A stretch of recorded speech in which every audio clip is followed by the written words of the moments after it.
کیا ہے, ہمارے اسلاف کے طریقے کیا ہیں. تو میرا یہ سوال ہے کہ یوتھ پر اس کا اثر ہوتا ہوا نظر نہیں آتا, کوئی اس کا اثر نہیں لیتا, اور آپ کو نہیں لگتا کہ کوئی ایسا میکینزم ہونا چاہیے جس سے نہ صرف یوتھ کو پتا چلے کہ یہ ساری چیزیں ہیں کیا, بلکہ کوئی عمل ہوتا ہوا بھی نظر آئے؟ دیکھیں, دو چیزیں.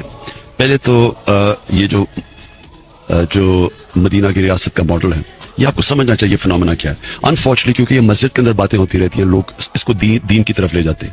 یہ ایکچولی جو قرآن ہے وہ آپ کی وہ ایک وے آف لائف ہے, اور ساری چیزیں قرآن میں اللہ نے لکھا ہوا ہے آپ کی بہتری کے لیے. جو چیزیں قرآن میں ہیں وہ اگر انسان فالو کرتا ہے اس کی زندگی بہتر ہوتی ہے. تو دو ماڈلز ہیں, ایک ہے مدینہ کی ریاست اور دوسرا ہے نبی صلی اللہ علیہ وسلم کی زندگی. اب یہ دو کیوں قرآن کہتی ہے کہ ان کے ماڈل فالو کرو؟ قرآن کہتی ہے نبی کے ان کی زندگی سے سیکھو, ان کی زندگی سے, اور پھر ان کی سنت اس پہ چلو.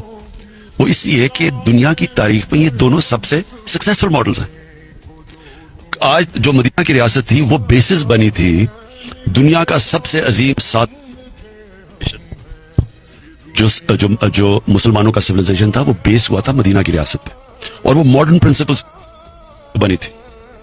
ویلفیئر اسٹیٹ, یہ پہلی دفعہ کانسیپٹ آیا تھا. رول آف لا, سارے قانون کے سامنے ایک برابر, کوئی ریشل ڈسکریمنیشن نہیں تھی. آخری خطبے میں نبی صلی اللہ علیہ وسلم کا سارے انسان چاہے جو مرضی آپ کا رنگ ہو ایک ہیں. یعنی وہ ایک ماڈرن ریاست تھی. سب عورتوں کو رائٹس دیے گئے, غلاموں کو آزاد کیا گیا. یہ سب ماڈرن کانسیپٹس ہیں. ٹالرنس, ریلیجس ٹالرنس, یہودی کیس کی جاتا ہے خلیفہ وقت کے سامنے, انتھنکیبل آج بھی. تو وہ سب ماڈرن کانسیپٹس ہیں, اور وہ بیسس بنا ایک ٹوٹے پھوٹے جو یعنی جن کی کوئی حیثیت ہی نہیں تھی عربوں کی, دو سپر پاورز کے سامنے وہ اٹھ کے دنیا کے لیڈرز بن گئے. اور یہ کتنی تیز بنے, یہ بھی آپ کو سمجھنا چاہیے کہ یہ ہیومن ہسٹری ہے, یہ میتھولوجی نہیں ہے. یہ 625 میں بدر کی جنگ ہوئی, 313 مسلمان. 636 میں 11 سال کے بعد رومنز کو انہوں نے بیزنٹائن ایمپائر کی شکست ہوئی یارموک کے اندر. 11 سالوں میں ان کے 1 لاکھ فوجی تھے جو لڑنے والے تھے, اور سب سے ماڈرن ان کے ویپنز تھے. اور دوسری چیز, نبی صلی اللہ علیہ وسلم کی زندگی دنیا کی تاریخ میں کسی انسان نے اچیو کیا ہی نہیں جو انہوں نے کیا. کبھی ایسا انسان کی کوئی اچیومنٹ ہے ہی نہیں آج تک.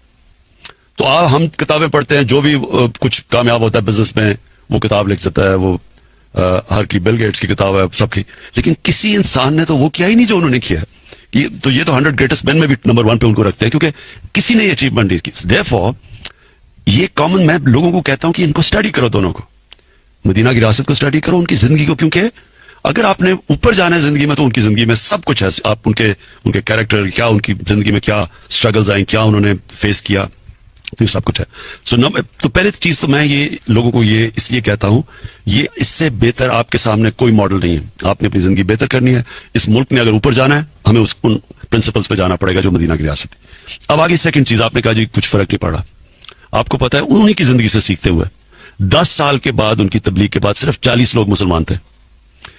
پوائنٹ کیا ہے کہ یہ اور قرآن کے اندر بھی ایک جو سب سے بڑی صفت دی گئی ہے وہ پیشنس ان ایڈورسٹی, صبر کرنا. آپ کوشش کرتے رہتے ہیں. پلیز ایک چیز یاد رکھنا, یہ ہمیشہ ایک چیز یاد رکھنا, آپ نماز میں صرف ایک چیز مانگتے ہیں, اللہ مجھے ان کے راستے پہ لگا, راستے پہ لگا. پلیز یہ یاد رکھنا بار بار. وہ منزل نہیں آپ مانگتے کہ وہ جس پہ اللہ نے تمہیں, ان کے راستے پہ لگا جن کو تمہیں نعمتیں بخشی. سو آپ کا صرف کام ہے اس راستے پہ چلنا.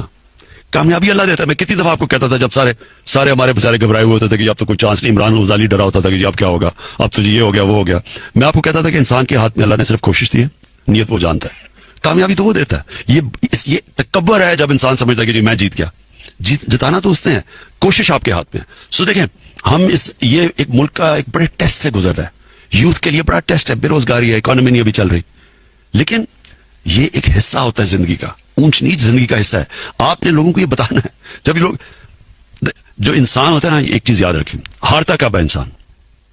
ہار کبھی انسان کو نہیں ہراتی. ہارتا انسان تب ہے جب کہ ڈاؤن سوئنگ کے اندر وہ ڈیمورلائز ہو کے ہار مان جاتا ہے. جب تک وہ ہار نہیں مانتا وہ امپاسبل سچویشن سے آ کے جیت جائے گا. جب تک وہ ہار کے ڈائنامک سمجھتا ہے کہ یہ برا وقت آیا ہے, اس سے ہر فیلئر آپ کے لیے آپ کو سکھاتا ہے چیزیں. فیلئر سب سے بڑا ٹیچر ہوتا ہے. آپ سول سرچنگ سیکھتے ہیں, اور جب وہ اپنی غلطیاں دور کرتے ہیں آپ اور تکڑے ہو کے واپس آ جاتے ہیں. یہ ہے زندگی کا سائیکل. تو اس سے گھبرانا نہیں.